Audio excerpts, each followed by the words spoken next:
Hello, and thank you for listening to the orientation for the Live and Give Longmont 2022 grant application.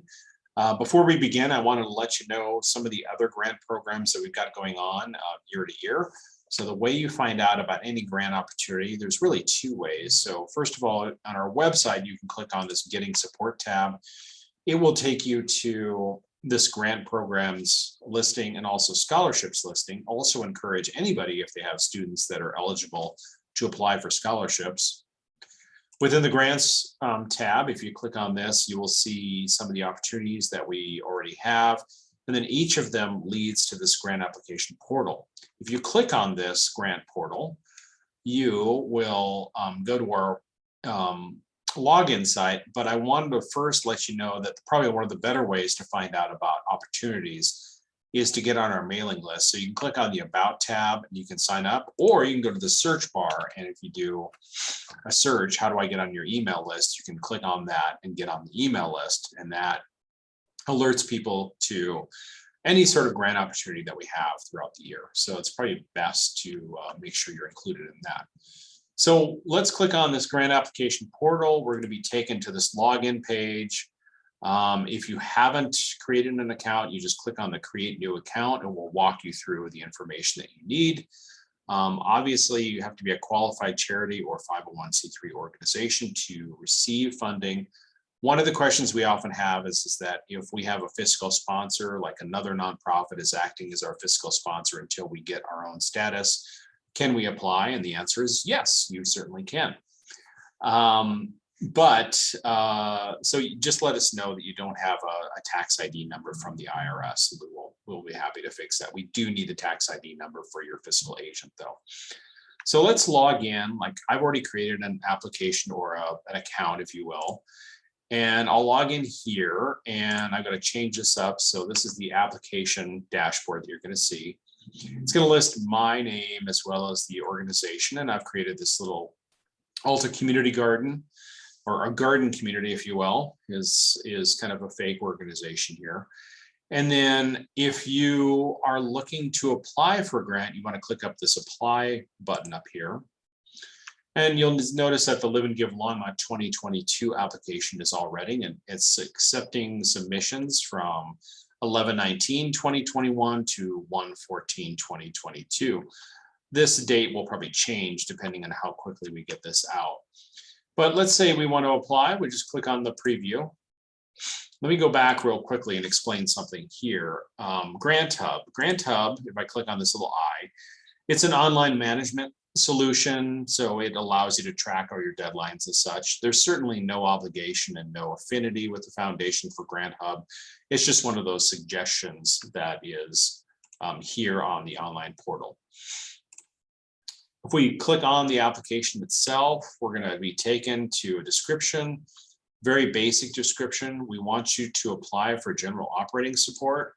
So please don't apply for anything else other than general operating support. And it's in 7 key interest areas.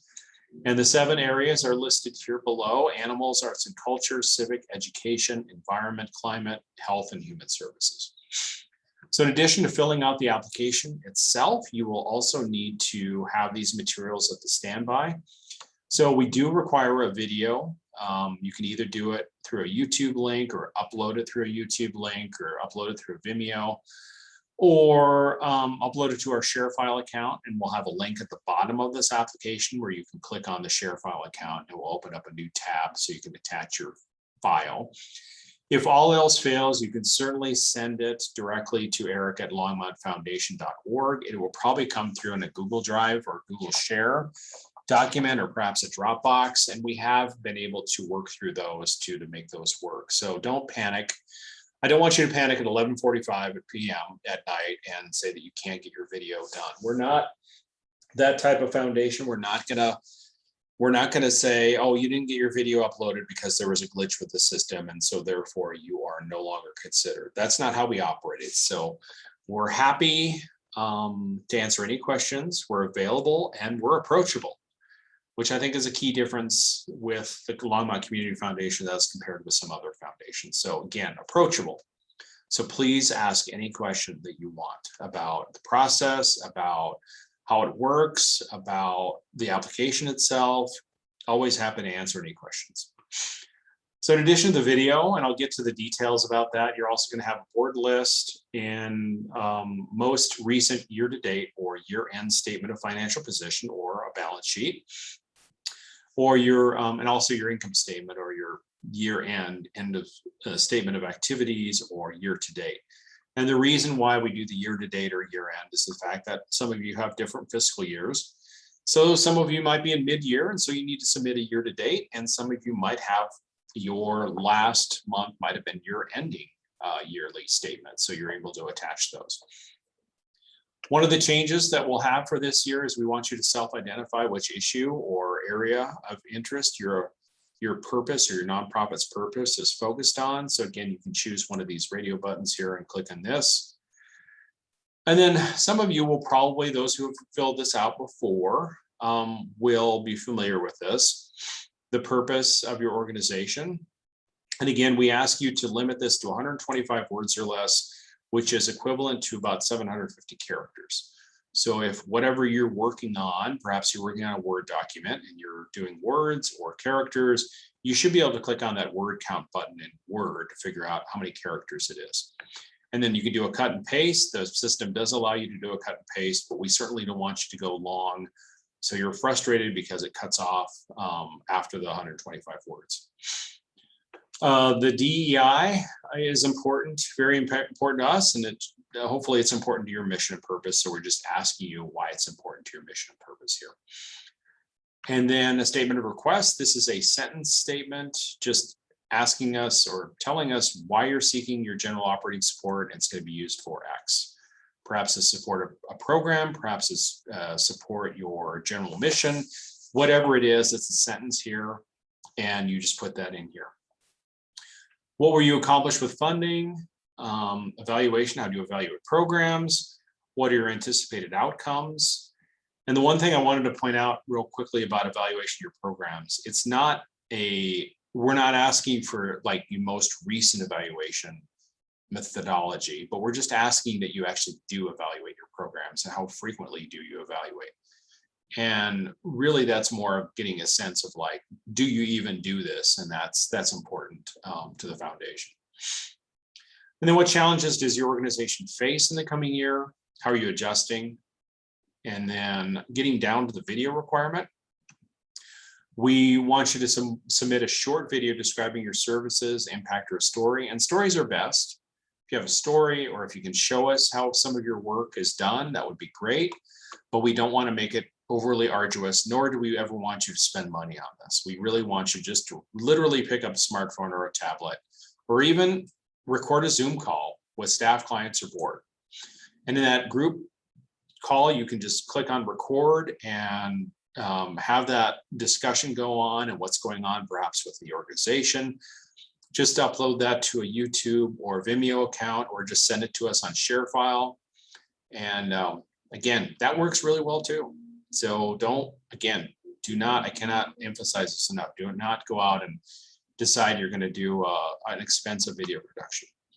The last one too is that you do have the opportunity to create or submit a video that you've done in the past. But I really would caution you that if it's like 2 years to 3 years old, I'd really encourage you to take a few moments just to do something that's fresh and new. Because frankly, some of the volunteer reviewers might have seen your video before. And it could be your benefit to do something that's a little bit more fresh. I've told you about how you can get the video to us, but again, email us if you get stuck. I certainly don't want you to be at 11:30 at night on the deadline and then just thinking that everything's going to be horrible because you can't get your video to upload. That's really not how we operate. So we're not going to penalize you because you had a technological glitch. So whatever it is, rest assured that we will help you with it and we'll fix it and we'll figure out a way to get the video to us. So do not think that you're all of a sudden out of the running because you couldn't get that video here because of that technological mishap. Then you can also put in a YouTube link here in the application or your Vimeo link. And then if you can't do that, we'd ask you to upload your video to ShareFile and just put in video name. We just need to know the organization's name in here, not necessarily the the formal name, but it really helps us track down who's the video for, or how does it correspond. The other cool thing about this application that I didn't point out right off the bat is you will see these 4 bars, and these really correspond to the things that you need for your organization. So the first part being narrative, just went through that. Second part being financials. We're going to ask you a couple questions here. We're going to ask you what your accounting year is, and somebody put in that we should put other, and so we did put an other category. But most of these correspond to relatively known fiscal years, but if there's a kind of an anomaly, we will reach out and figure out when that fiscal year is. What's your organization's annual budget? We want you to put that in real terms. How much are you spending on your organization? What are the expenses that it takes to run the organization? And then here's where you can upload your statement of financial position, your balance sheet, and your statement of activities or your income statement. And then if there's any extenuating comments or any financial circumstances that that were apparent in last year or the current year, we just want you to kind of explain here. And we'll let you figure out if there's something there that needs explaining. But generally speaking, the statements themselves are enough. And then going to the organization survey, years past, we would have like ranges, but this is probably easier in the sense that it's a lot more straightforward. So we just want to know how many years in operation the nonprofit has been in existence, list the number of St. Vrain Valley clients, in real numbers, and also the past year, the total clients served, and then full-time employees, number of volunteers utilized by the organization, and that's real time. So we don't want you to go back, like 3 years ago, what's the total number of volunteers currently being utilized with the organization. Finally, the board tab, number of members of your board who live and or work in the St. Vrain Valley. And this is a change. We are asking you to let us know those members, how many of them live or work in the St. Vrain Valley. And since our mission, and specifically for this Live and Give Longmont, is really focused on the St. Vrain Valley, the committee came back and made this recommendation that it's really important for us to know that you do have representation in the St. Vrain Valley. And so we have listed out the communities, predominantly that includes Longmont, but there's other towns and cities that are within the St. Vrain Valley School District. Total number of board members, and then also the percentage of the board that contributes financially to the organization. So, anything from, I would say, I'd hope that we would have 100% in this figure, but there are some that I know that maybe struggle with having their board contribute to the organization. Then a couple of other questions: is the director is the director or administrator of the organization a voting member of the board? And does your board have term limits? We feel that for inclusion and for diversity, it's really important for your board to have term limits. And I know that a lot of people are wringing their hands because they just really love the one particular board member, but it's great to having new faces and fresh new faces to help with the organization. And then finally, upload your board list. Pretty simple here. You do that, and then once you are completed with that, you are able just to submit your application. If you want to see like a questions list before you even start, you can click on this little button and see the information that we are collecting. Again, it's going to repeat everything else that we had here, but maybe you want to lay this out somehow, but you certainly can do that. But that is really pretty much it. Again, I do want to stress that if you have any questions at all, certainly get back to me. Again, Eric at longmontfoundation.org. ERIC@longmontfoundation.org, or 303-678-6555. And we are here to help in any way we can. So please feel free to reach out at any time. And thank you so much.